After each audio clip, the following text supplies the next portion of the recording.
Hello friends, welcome to GK mind game. ಪ್ರಶ್ನೆಗಳ ಸಂಪೂರ್ಣ ಮಾಹಿತಿಗಾಗಿ ವಿಡಿಯೋನ ಎಲ್ಲೂ ಸ್ಕಿಪ್ ಮಾಡದೆ ಕಂಪ್ಲೀಟಾಗಿ ನೋಡಿ. ಇವತ್ತಿನ ಪ್ರಶ್ನೆಗಳಲ್ಲಿ ಮೊದಲನೇ ಪ್ರಶ್ನೆ, ಮುಖದ ಮೇಲಿನ ಮೊಡವೆಗಳು ಮತ್ತು ಕಲೆಗಳನ್ನು ಕಡಿಮೆ ಮಾಡಲು ಯಾವುದು ಸಹಾಯ ಮಾಡುತ್ತದೆ? ಆಪ್ಷನ್ಸ್: ಎ ಅಲೋವೆರಾ, ಬಿ ದೇಸಿ ತುಪ್ಪ, ಸಿ ಹರಳೆಣ್ಣೆ, ಡಿ ಕೊಬ್ಬರಿ ಎಣ್ಣೆ.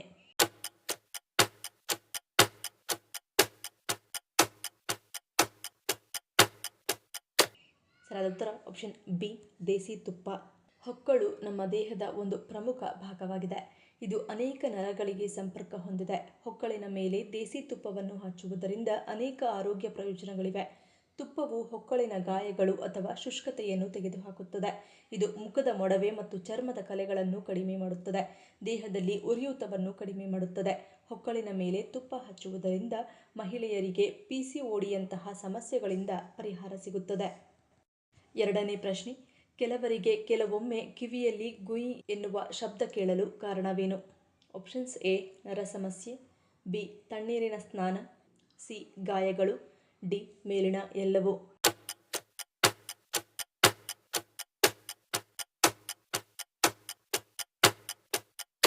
ಸರಿಯಾದ ಉತ್ತರ ಆಪ್ಷನ್ ಡಿ ಮೇಲಿನ ಎಲ್ಲವೂ.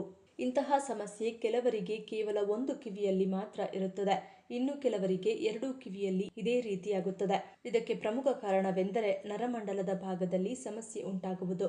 ಇದರಿಂದ ಕಿವಿಯಲ್ಲಿ ಶಬ್ದ ಬರುವ ಸಮಸ್ಯೆ ಶುರುವಾಗುತ್ತದೆ. ಕೆಲವರಿಗೆ ವಯಸ್ಸಾದ ನಂತರದಲ್ಲಿ ಈ ರೀತಿಯಾಗುತ್ತದೆ. ಕಿವಿಯು ಈ ಸಂದರ್ಭದಲ್ಲಿ ಕ್ರಮೇಣವಾಗಿ ಕೇಳಿಸಿಕೊಳ್ಳುವ ಸಾಮರ್ಥ್ಯವನ್ನು ಕಳೆದುಕೊಳ್ಳುತ್ತದೆ. ತಲೆಗೆ ಈ ಹಿಂದೆ ಯಾವಾಗಲಾದರೂ ಪೆಟ್ಟಾಗಿದ್ದರೆ ಅದರ ಪ್ರಭಾವ ಕಿವಿಯ ಮೇಲೆ ಈ ರೀತಿ ಉಂಟಾಗುತ್ತದೆ. ನಿರಂತರವಾಗಿ ತಲೆಗೆ ತಣ್ಣೀರು ಸ್ನಾನ ಮಾಡಿದವರಿಗೂ ಕೂಡ ಇದೇ ರೀತಿಯಾಗುತ್ತದೆ. ಅಂದರೆ ತುಂಬಾ ಹೆಚ್ಚಿನ ತಂಪಾದ ನೀರು, ಹೆಚ್ಚು ಹೊತ್ತು ಸ್ವಿಮ್ಮಿಂಗ್ ಪೂಲ್ ನಲ್ಲಿ ಕಾಲ ಕಳೆಯುವುದು, ಹೀಗೆ ಮಾಡುವುದರಿಂದ ಕಿವಿಗೆ ತೊಂದರೆ ಉಂಟಾಗುತ್ತದೆ. ಇನ್ನು ಕಿವಿಯಲ್ಲಿನ ಗುಗ್ಗೆ ತೆಗೆಯಲು ಚೂಪಾದ ವಸ್ತುವನ್ನು ಬಳಸಿದಾಗ ಅಲ್ಲಿ ಗಾಯವಾಗಿ ತೊಂದರೆಯಾದರೆ ಈ ರೀತಿಯ ಸಮಸ್ಯೆ ಉಂಟಾಗುತ್ತದೆ. ಈ ರೀತಿಯ ಸಮಸ್ಯೆಗಳನ್ನು ಟಿನಿಟಸ್ ಎಂದು ಕರೆಯಲಾಗುತ್ತದೆ. ಮೂರನೇ ಪ್ರಶ್ನೆ, ಜನನ ಮತ್ತು ಮರಣ ಚಕ್ರವನ್ನು ಮೀರಿ ನಡೆಯುವ ಬಗೆಯನ್ನು ವಿವರಿಸುವ ಹೂವು ಯಾವುದು? ಆಪ್ಷನ್ಸ್: ಎ ಮಲ್ಲಿಗೆ, ಬಿ ಚೆಂಡು ಹೂವು, ಸಿ ಅಶೋಕ ಹೂವು, ಡಿ ಪಾರಿಜಾತ.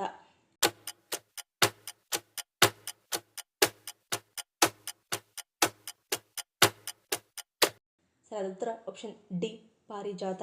ಪಾರಿಜಾತವು ರಾತ್ರಿಯಲ್ಲಿ ಹರಳುವ ಹೂವು.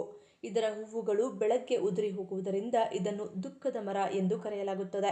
ಇದು ಪುರಾಣಗಳಲ್ಲಿ ಉಲ್ಲೇಖಿತವಾದ ಕಲ್ಪವೃಕ್ಷಗಳಲ್ಲಿ ಒಂದಾಗಿದ್ದು, ಪೂಜೆ, ವಾಸ್ತು ಮತ್ತು ಆರೋಗ್ಯಕ್ಕೆ ಸಂಬಂಧಿಸಿದಂತೆ ಹಲವಾರು ಪ್ರಯೋಜನಗಳನ್ನು ಹೊಂದಿದೆ. ಇದು ಶ್ರೀಕೃಷ್ಣನಿಗೆ ಅತ್ಯಂತ ಪ್ರಿಯವಾದ ಹೂವಾಗಿದೆ. ಇದು ಭಗವದ್ಗೀತೆಯಲ್ಲಿ ಶಾಶ್ವತ ಆತ್ಮದ ಪ್ರಯಾಣದ ಬಗ್ಗೆ ಹೇಳುತ್ತದೆ. ಪಾರಿಜಾತ ಹೂವು ಜನನ ಮತ್ತು ಮರಣ ಚಕ್ರವನ್ನು ಮೀರಿ ನಡೆಯುವ ಬಗೆಯನ್ನು ವಿವರಿಸುತ್ತದೆ. ಜೀವನದ ಕೊನೆಯಲ್ಲಿ ದೈವಿಕತೆಯೊಂದಿಗೆ ಅಂತಿಮ ಏಕತೆಯನ್ನು ಸಾಧಿಸಲು ನೆರವಾಗುತ್ತದೆ. ನಾಲ್ಕನೇ ಪ್ರಶ್ನೆ, ಗರ್ಭಾವಸ್ಥೆಯ ಸಮಯದಲ್ಲಿ ಹೃದ್ರೋಗದ ಅಪಾಯವನ್ನು ಕಡಿಮೆ ಮಾಡಲು ಯಾವುದು ಸಹಾಯ ಮಾಡುತ್ತದೆ? ಆಪ್ಷನ್ಸ್: ಎ ಹಾಲು, ಬಿ ಪ್ಲೆಸೆಂಟಾ, ಸಿ ಸ್ನಾಯು, ಡಿ ಕೇಸರಿ.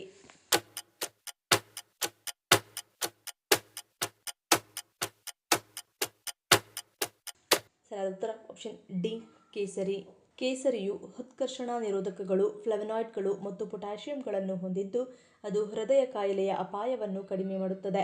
ಕೇಸರಿಯಲ್ಲಿ ಕಂಡುಬರುವ ಕ್ರೋಸೆಟಿನ್ ರಕ್ತದಲ್ಲಿನ ಕೊಲೆಸ್ಟ್ರಾಲ್ ಮಟ್ಟವನ್ನು ಕಡಿಮೆ ಮಾಡುತ್ತದೆ ಮತ್ತು ಹೃದಯದ ಅಪಧಮನಿಯ ಗೋಡೆಗಳಲ್ಲಿ ಮತ್ತು ಅವುಗಳ ಮೇಲೆ ಕೊಬ್ಬು ಸಂಗ್ರಹವಾಗುವುದನ್ನು ಕಡಿಮೆ ಮಾಡುತ್ತದೆ. ಈ ಪ್ರಯೋಜನಗಳ ಹೊರತಾಗಿ ಗರ್ಭಾವಸ್ಥೆಯಲ್ಲಿ ಕೇಸರಿ ಸೇವಿಸುವುದರಿಂದ ಪೂರ್ಣಾವಧಿಯ ಗರ್ಭಾವಸ್ಥೆಯಲ್ಲಿ ಗರ್ಭಕಂಠದ ಸಿದ್ಧತೆ ಹೆಚ್ಚಾಗುತ್ತದೆ.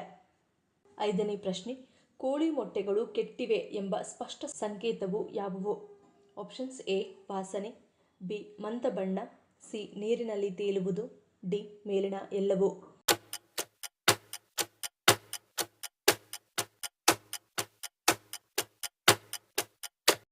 ಸರಿಯಾದ ಉತ್ತರ ಆಪ್ಷನ್ ಡಿ ಮೇಲಿನ ಎಲ್ಲವೂ. ಮೊಟ್ಟೆ ಚೆನ್ನಾಗಿದ್ದರೆ ಅದು ಪಾತ್ರೆಯ ಕೆಳಮಟ್ಟಕ್ಕೆ ಹೋಗಿ ನಿಲ್ಲುತ್ತದೆ. ಅದೇ ಹಳೆಯ ಮೊಟ್ಟೆ ತೇಲುತ್ತದೆ. ತಾಜಾ ಮೊಟ್ಟೆಯ ಹಳದಿ ಭಾಗ ದುಂಡಾಗಿರುತ್ತದೆ ಮತ್ತು ಆಳವಾದ ಹಳದಿ ಕಿತ್ತಳೆ ಬಣ್ಣದ್ದಾಗಿರುತ್ತದೆ. ಅದು ಚಪ್ಪಟೆಯಾಗಿದ್ದರೆ ಮತ್ತು ಬಣ್ಣ ಮಂದವಾಗಿ ಕಾಣುತ್ತಿದ್ದರೆ ಮೊಟ್ಟೆ ತಿನ್ನಲು ಯೋಗ್ಯವಲ್ಲ. ಮೊಟ್ಟೆ ಅಲುಗಾಡಿಸಿದಾಗ ಸಿಡಿಯುವ ಶಬ್ದ ಮಾಡಿದರೆ ಹಳೆಯದಾಗಿದೆ ಮತ್ತು ಅದರೊಳಗೆ ಅನಿಲ ರೂಪುಗೊಂಡಿದೆ ಎಂದರ್ಥ. ಮೊಟ್ಟೆಯ ಗುಣಮಟ್ಟವನ್ನು ಅದರ ವಾಸನೆಯಿಂದಲೂ ನಿರ್ಧರಿಸಬಹುದು. ಅದು ಬಲವಾದ ವಾಸನೆಯನ್ನು ಹೊಂದಿದ್ದರೆ ಅಥವಾ ವಿಚಿತ್ರವಾದ ವಾಸನೆಯನ್ನು ಹೊಂದಿದ್ದರೆ ಅದು ಕೆಟ್ಟ ಮೊಟ್ಟೆಯ ಸ್ಪಷ್ಟ ಸಂಕೇತವಾಗಿದೆ. ಮತ್ತೊಂದೆಡೆ ತಾಜಾ ಮೊಟ್ಟೆಗಳು ಯಾವುದೇ ವಾಸನೆಯನ್ನು ಹೊಂದಿರುವುದಿಲ್ಲ. 6ನೇ ಪ್ರಶ್ನೆ, ರಾಮ ಮತ್ತು ಸುಗ್ರೀವನ ಸ್ನೇಹ ಮತ್ತು ಸದಾಚಾರದ ಶಾಶ್ವತ ಬಂಧವನ್ನು ವಿವರಿಸುವ ಮರ ಯಾವುದು? ಆಪ್ಷನ್ಸ್: ಎ ಅಶ್ವತ್ಥ ಮರ, ಬಿ ಅರಳಿ ಮರ, ಸಿ ಆಲದ ಮರ, ಡಿ ಬೇವಿನ ಮರ.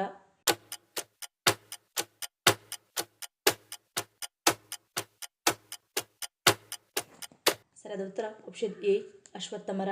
ಶ್ರೀರಾಮನು ಬಲಿಷ್ಠ ವಾನರ ರಾಜ ಸುಗ್ರೀವನೊಂದಿಗೆ ಮೈತ್ರಿ ಮಾಡಿಕೊಂಡ ಋಷ್ಯಮುಖ ಪರ್ವತದಲ್ಲಿ ಈ ಅಶ್ವತ್ಥ ಮರವಿತ್ತು. ಈ ಅಶ್ವತ್ಥ ಮರ ಇಂದಿಗೂ ನಮಗೆ ರಾಮ ಮತ್ತು ಸುಗ್ರೀವನ ಸ್ನೇಹ ಮತ್ತು ಸದಾಚಾರದ ಶಾಶ್ವತ ಬಂಧವನ್ನು ವಿವರಿಸುತ್ತದೆ. ಸಾಮಾನ್ಯವಾಗಿ ಬುದ್ಧಿವಂತಿಕೆಯ ಮರ ಎಂದು ಕರೆಯಲ್ಪಡುವ ಈ ಪವಿತ್ರ ಮರವು ಮಹಾಕಾವ್ಯದಲ್ಲಿ ಶ್ರೇಷ್ಠ ಸ್ನೇಹಕ್ಕೆ ಸಾಕ್ಷಿಯಾಯಿತು.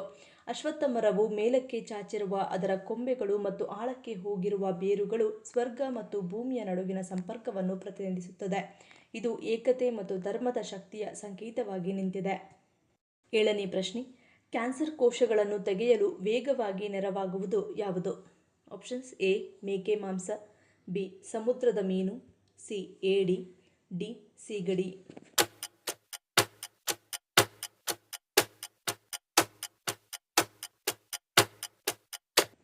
ಸರಿಯಾದ ಉತ್ತರ ಆಪ್ಷನ್ ಸಿ ಏಡಿ. ಏಡಿ ಮಾಂಸದಲ್ಲಿ ಇರುವಂತಹ ಸೆಲೇನಿಯಂ ಅಂಶವು ಬೆಳ್ಳಿ ಮತ್ತು ಪಾದರಸದಿಂದ ಉಂಟಾಗಬಹುದಾದ ಪರಿಣಾಮವನ್ನು ನಿವಾರಣೆ ಮಾಡುವುದು. ಇದು ಕ್ಯಾನ್ಸರ್ ಕೋಶಗಳನ್ನು ತೆಗೆಯಲು ವೇಗವಾಗಿ ನೆರವಾಗುವುದು ಮತ್ತು ಗಡ್ಡೆಗಳು ಬೆಳೆಯುವುದನ್ನು ನಿಧಾನಗೊಳಿಸುವುದು. ಏಡಿ ಮಾಂಸದಲ್ಲಿ ಇರುವಂತಹ ಒಮೆಗಾ 3 ಕೊಬ್ಬಿನಾಮ್ಲಗಳಂತಹ ಆಹಾರ ಸೇವನೆಯಿಂದ ಪ್ರಾಸ್ಟೇಟ್ ಕ್ಯಾನ್ಸರ್ ಅನ್ನು ತಡೆಯುತ್ತದೆ. ಏಡಿ ಮಾಂಸದಲ್ಲಿ ಪ್ರಮುಖವಾಗಿ ಕಂಡುಬರುವಂತಹ ಸೆಲೇನಿಯಂ ಎನ್ನುವ ಖನಿಜಾಂಶವು ಕೋಶಗಳು ಮತ್ತು ಅಂಗಾಂಶಗಳು ಹಾನಿಯಾಗದಂತೆ ತಡೆಯುತ್ತದೆ. 8ನೇ ಪ್ರಶ್ನೆ, ದೇಹದಲ್ಲಿ ಬೆವರಿನಿಂದ ಉಂಟಾಗುವ ವಾಸನೆಯನ್ನು ತೆಗೆದುಹಾಕುವಂತಹ ಗುಣ ಯಾವುದಕ್ಕಿದೆ? ಆಪ್ಷನ್ಸ್: ಎ ಸ್ಫಟಿಕ, ಬಿ ಶ್ರೀಗಂಧ, C Javad, D rose water.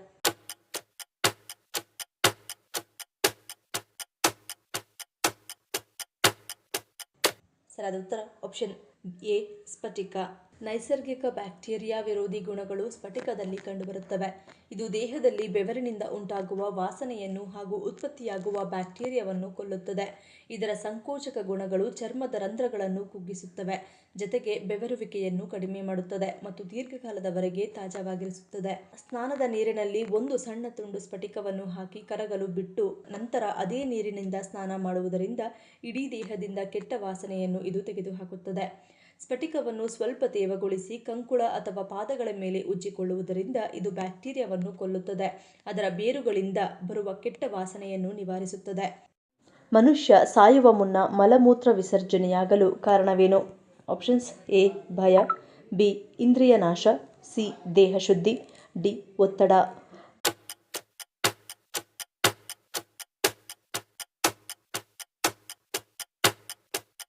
ಸರಿಯಾದ ಉತ್ತರ ಆಪ್ಷನ್ ಎ ಮತ್ತು ಬಿ. ಗರುಡ ಪುರಾಣವು ಸಾವಿನ ಸಮಯದಲ್ಲಿ ಸಂಭವಿಸುವ ಅನೇಕ ವಿಷಯಗಳ ಸ್ಪಷ್ಟ ವಿವರಣೆಯನ್ನು ನೀಡುತ್ತದೆ. ಸಾವಿನ ಸಮೀಪದಲ್ಲಿ ಮನುಷ್ಯ ಒಂದು ರೀತಿಯ ದಡ್ಡತನಕ್ಕೆ ಹೋಗುತ್ತಾನೆ. ಈ ವೇಳೆ ಅವರ ದೈಹಿಕ ಇಂದ್ರಿಯಗಳು ಕ್ರಮೇಣ ನಾಶವಾಗುತ್ತವೆ. ಪರಿಣಾಮವಾಗಿ ಅವರು ಮಾತನಾಡಲು ಸಾಧ್ಯವಾಗುವುದಿಲ್ಲ. ಆದ್ದರಿಂದ ಕನಿಷ್ಠ ದೇಹದ ಭಾಗಗಳನ್ನು ಸರಿಸಲು ಸಹ ಸಾಧ್ಯವಾಗುವುದಿಲ್ಲ. ಈ ಕೊನೆಯ ಕಾಲದಲ್ಲಿ ಸಾಯೋ ಜನರಿಗೆ ತುಂಬಾನೇ ಭಯವಿರುತ್ತದೆ. ಆ ಭಯದ ಸಮಯದಲ್ಲಿ ಮನುಷ್ಯನು ಅರಿವಿಲ್ಲದೆ ಮೂತ್ರ ಮತ್ತು ಮಲವನ್ನು ಮಾಡುತ್ತಾನೆ. ಬಳಿಕ ಜೀವ ಬಿಟ್ಟು ಹೋಗುತ್ತದೆ. ಇದು ಯಮದೂತನ ಆಗಮನದ ಸಂಕೇತವೆಂದು ಹೇಳಲಾಗುತ್ತದೆ. ಜೀವನದ ಅಂತ್ಯ ಮತ್ತು ಆತ್ಮ ದೇಹದಿಂದ ಈ ವೇಳೆ ಬಿಟ್ಟು ಹೋಗುವ ಸಂದರ್ಭ ಎನ್ನಲಾಗಿದೆ. ಈ ಪ್ರಶ್ನೆಗಳಲ್ಲಿ ನೀವು ಎಷ್ಟು ಪ್ರಶ್ನೆಗಳಿಗೆ ಸರಿ ಉತ್ತರವನ್ನು ಕೊಟ್ಟರೆ ಅನ್ನೋದನ್ನ ಕಮೆಂಟ್ ಮಾಡಿ ತಿಳಿಸಿ. ಈ ವಿಡಿಯೋ ನಿಮ್ಗೆ ಇಷ್ಟ ಆಗಿದ್ರೆ ಮರಿದೇ ಲೈಕ್ ಮಾಡಿ, ಶೇರ್ ಮಾಡಿ, ಸಬ್ಸ್ಕ್ರೈಬ್ ಮಾಡಿ. ನನ್ನ ಚಾನಲ್ನ ಇನ್ನೂ ಸಬ್ಸ್ಕ್ರೈಬ್ ಮಾಡಿದೆ ಹಾಗೆ ವಿಡಿಯೋಸ್ ನೋಡ್ತಿದ್ರೆ ಪ್ಲೀಸ್ ಸಬ್ಸ್ಕ್ರೈಬ್ ಮಾಡಿ, ಸಪೋರ್ಟ್ ಮಾಡಿ. ಮತ್ತೊಂದು ಇಂಟ್ರೆಸ್ಟಿಂಗ್ ವಿಡಿಯೋನಿಗೆ ಸಿಗ್ತೀನಿ. Until love you all, take care.